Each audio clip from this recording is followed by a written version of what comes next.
choose the weather, but you can choose your weather app. Go with the most accurate and most trusted, the Live Viper 6 mobile app. Download it today. Live Viper 6 is weather coverage you can count on. The Live Viper 6 Skyview Network, sponsored by Terry Lambert Hyundai. Well, it was a cold morning this morning, and it's only going to get colder as we go into tonight and tomorrow. Details coming up. Right now on News Channel 6 at 4, Edmund Burke is looking to defend their state championship from a year ago. The big team send off as we hear from the head coach. Plus, a former Washington County deputy gets a new home. We'll tell you just who is making it possible. And how a local animal shelter works to give pets a forever home this holiday season. Your News at 4 starts now. Live from Television Park, this is WJBF News Channel 6 at 4. Good afternoon, everyone. I'm Bria Smith. Thank you for joining us. Brad and Jenny are off today. Coverage you can count on begins in Statesboro, where Edmund Burke is hoping to win back-to-back titles. Graham Lee joins us live from the stadium. Graham? Well, Bria, we're less than an hour away from kickoff here at Paulson Stadium at Georgia Southern. A different venue for the Edmund Burke Spartans compared to a year ago when they were in the making for the state championship game, but familiar territory getting back to the state title. And Coach Woodard, that's you've taken a second to join us. Absolutely, man. We're excited being here. We're excited to have you here today. Yes, we talked a couple of days ago just about how it wasn't easy getting back here, but you give a lot of credit to your senior class. Tell me what your senior class has done for you in this program this year. Absolutely. You know, they're a phenomenal group of young men. They've bought in from day one since we were on campus 3 years ago, and they have committed to the weight room. They've committed to practicing at a championship level. And then for them to get the reward of being a state championship last year, that was their driving force to come back and play in this game again this season. And so, you know, when you have a good group of core leaders like we do, those 7 young men, they push everyone to be the best every single day. And so we're excited to watch them to play their best one more time. And talking about your opponent, your team's warming up right now, getting prepared for Robert Toombs. You faced them earlier on this year, but you've told your team it's a different team you're facing. Tell me why this team you're about to face is different, and what was that, speaking of that, how does that preparation look going into tonight's contest? Absolutely, completely different, right? So you got to throw away the first 5 games of film because they're in a completely different offense and defense than what they're in right now. So you've kind of got, I guess, 5 less games than you would for a playoff game of this caliber to prepare for an opponent. So that's one unique aspect that's a little bit different from the first time around. But, you know, our guys have treated these guys, even though we played them way back on August the 23rd, as a completely new team, right? New offense, new defense, new people in different spots for them. And so it was kind of a refreshing mold so no one could get too comfortable about what they saw the first time around. And I think our guys are locked in, ready to go. All right, Coach Woodard and the Spartans looking to go back-to-back for what would be the first time in program history. Kickoff is at 5 p.m. here at Paulson Stadium. We'll have highlights and reaction at 10 and 11 tonight and updates as the night continues. Bria? All right, Graham, thank you. Well, earlier today, school staff, students, and the city of Waynesboro gathered for a championship-style send-off for the Edmund Burke County football team.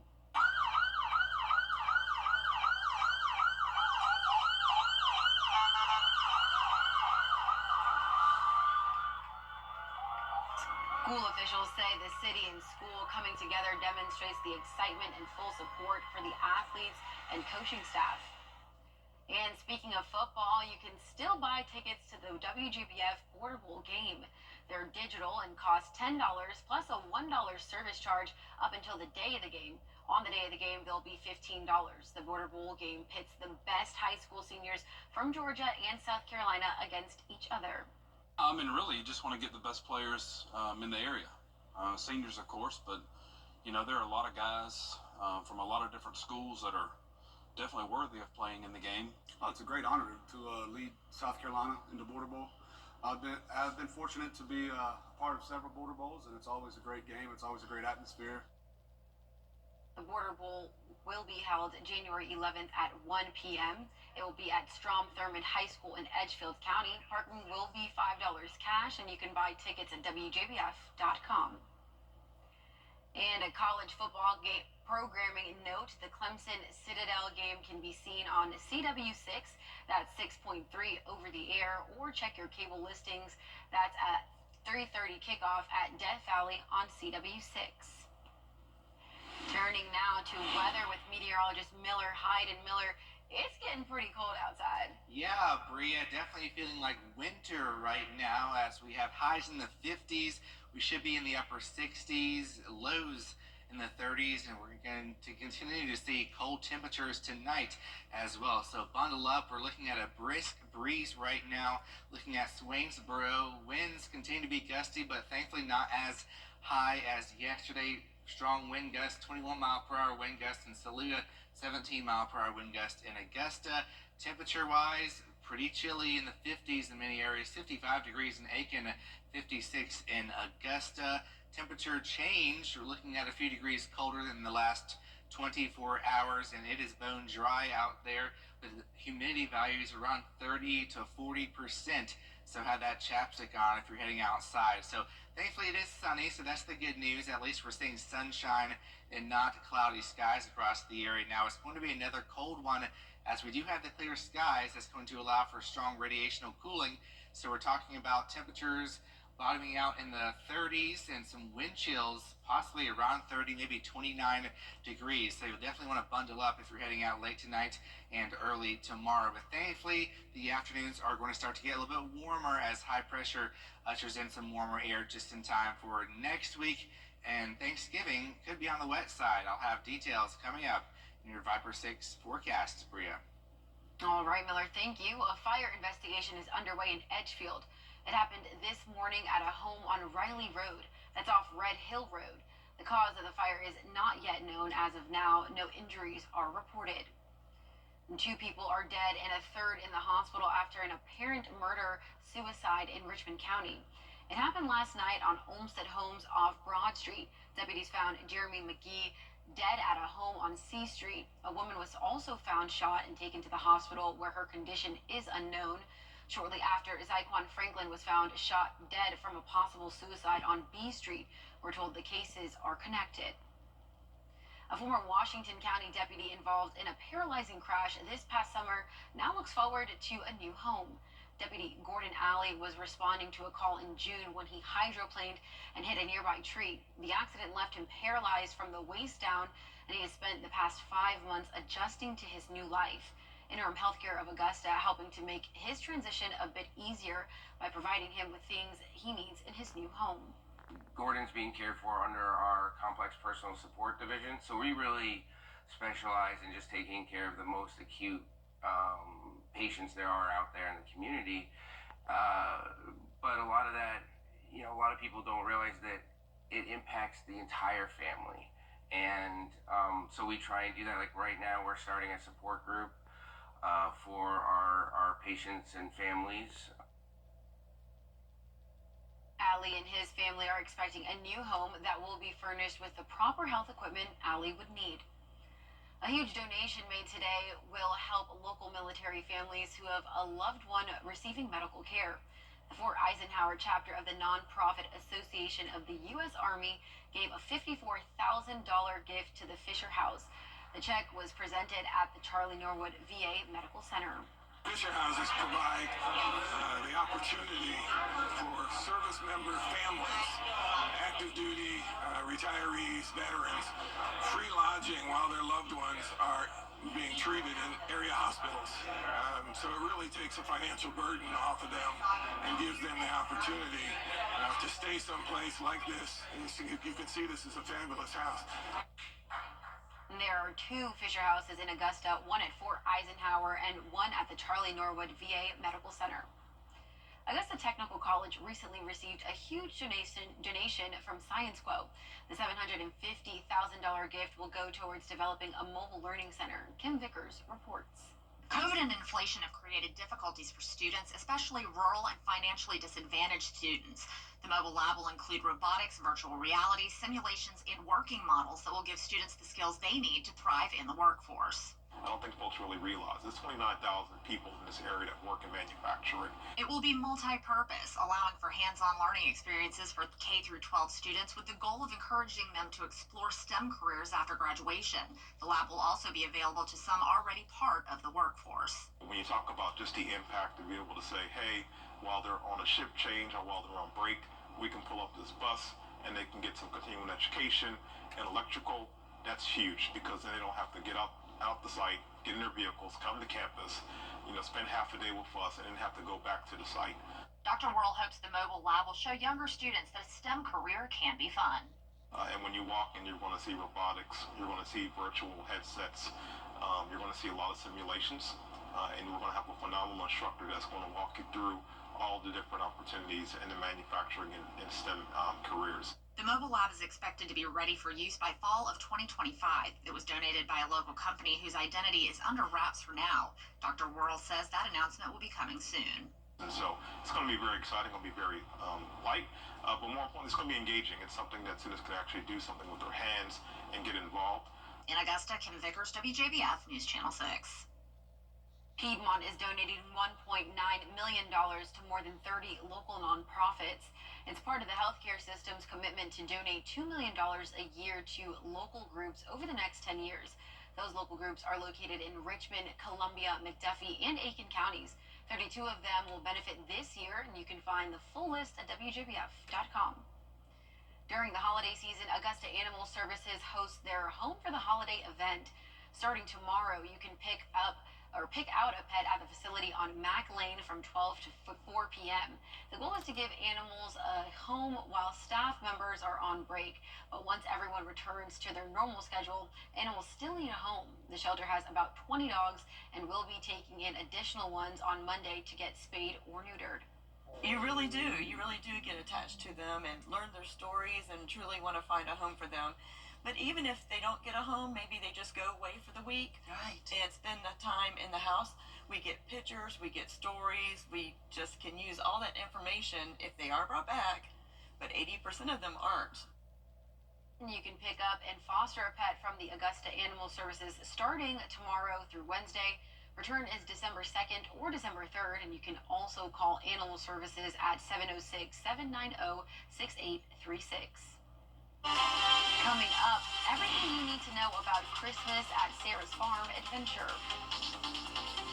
6 days until Thanksgiving Day, and it's looking like we could have some foul weather. We'll have details coming up.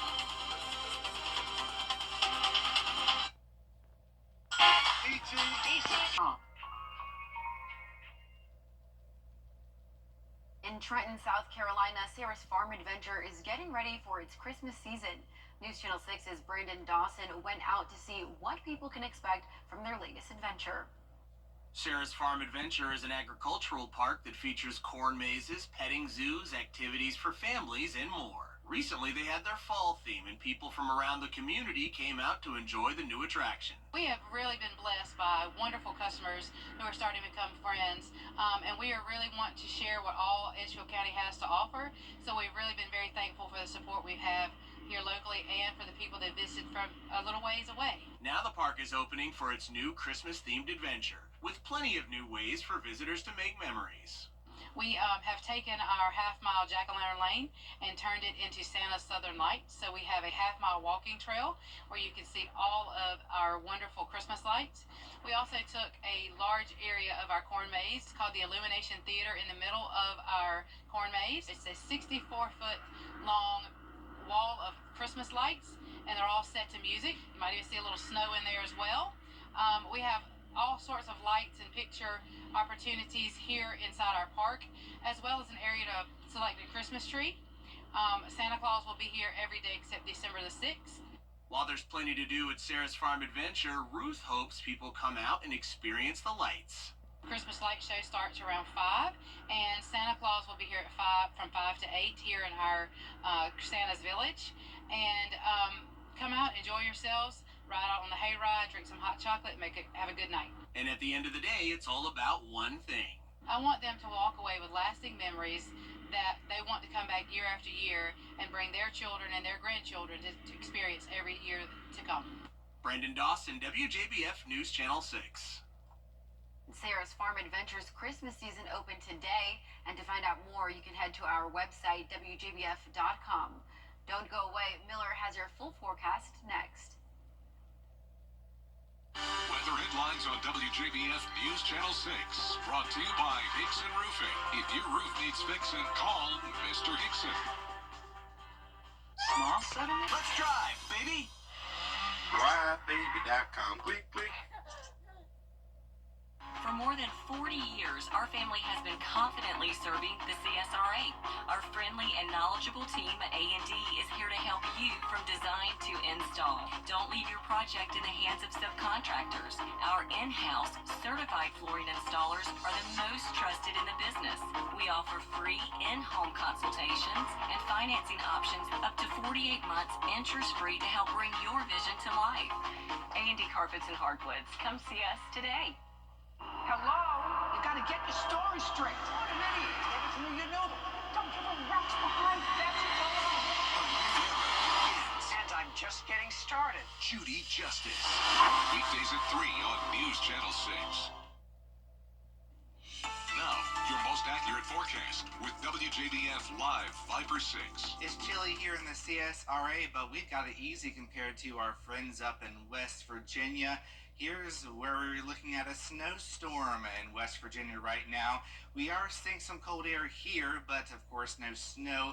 Sorry to say those snow lovers, we're not going to be seeing any snow here, but where we are seeing that snow is up north here, West Virginia, and then heading up to Pennsylvania, portions of Northern Virginia, going up towards New York as well. But here in the south, most of us are sitting nice and dry, and that's thanks to high pressure that is going to be building in, and that's going to be bringing in some warmer air for the weekend as our highs get back to the 60s. But right now we're at 56 degrees. Check out Charlotte, 49 degrees right now, 53 in Atlanta. But notice out towards our west in Texas, the warmer air is starting to build in. 74 in Houston, 66 in Shreveport, and that warm air is going to be pushing in just in time for the weekend. But it'll still be pretty cold at night because we have those clear skies. Radiational cooling will be strong, so we're looking at lows in the mid-30s. Feels like temperatures around 30 degrees. Now, I'm not expecting frost tomorrow because we're still going to have some windy conditions, but then we go to Sunday morning, which we likely could have some frost because we have calmer winds, and I'm forecasting a low of around 34 degrees Saturday night. Highs will be warming up, like I mentioned, to 68 degrees on your Sunday after a high of 62 on Saturday. So there's that ridge of high pressure is going to be building east as that low moves on out, and we're going to be seeing that high pressure take its time pushing on through the southeast, and that's going to allow those nice sunny days continuing as we go into the first half of next week. And as we go into the middle of the week, though, we're going to be watching for some changes as we have a cold front pushing on through. So thankfully the winds will start to die down as we go into the next few days. Maybe a little bit of a gusty wind next Tuesday. So like I mentioned, that frost and freeze threat Sunday morning, area-wide, we could be seeing some frost, especially north of I-20. So temperature-wise, we're on the roller coaster ride. Overnight lows in the 30s next 2 nights, then up to 53 degrees Tuesday. That same thing goes for the high temperatures as well in the 70s. In addition to that, rain chances do increase as we get towards Thanksgiving, so it's looking like a foul weather forecast for Thanksgiving. 67 degrees, scattered showers, so have the rain gear as you're headed off to friends and family to celebrate. So low tonight in the 30s, tomorrow temperatures in the low 60s, so notice that's the beginning of that warming trend. It really gets to be pretty mild Monday and Tuesday, highs in the 70s, followed by rain, and then a bigger cool down for next weekend, Bria. All this cool weather. I love the talk. Same here. It gets me in the holiday spirit. It does. You can crank that holiday music. I was listening today. Me too. Thank you, Miller. Coming up, why dogs look like their owners. That answer next. At Tile Center, our passion is for people and the living space they share. We totally understand that your home is a big part of your life, and our goals are to inspire your creativity. We'll help you feel comfortable about transforming your living space into a showplace you can be really proud of. Come see why for yourself at any of our locations at Tile Center or online at tilecenter.com. Your tile and stone experts. Fried chicken and TV's #1 entertainment talk show has everyone talking. Entertaining, hilarious, and so fun to watch. Funniest couples is Lucy and Richie. thanks for all of that. Weekday mornings at 9 on News Channel 6. Turns out dogs really do look like their owners, and there's science to back it up. Studies on the subject were just reviewed. Among the findings, people tend to pick dogs that look like them. Women seem to like dogs with the same hair length as their owner. In some cases, someone chooses a dog that looks like a canine version of their child, or with the same personality and traits and temperaments. That's something I can do with. Well, there's more coverage you can count on at 4:30 with Hannah Latier, including why Congress has a lot to do when they return to Capitol Hill.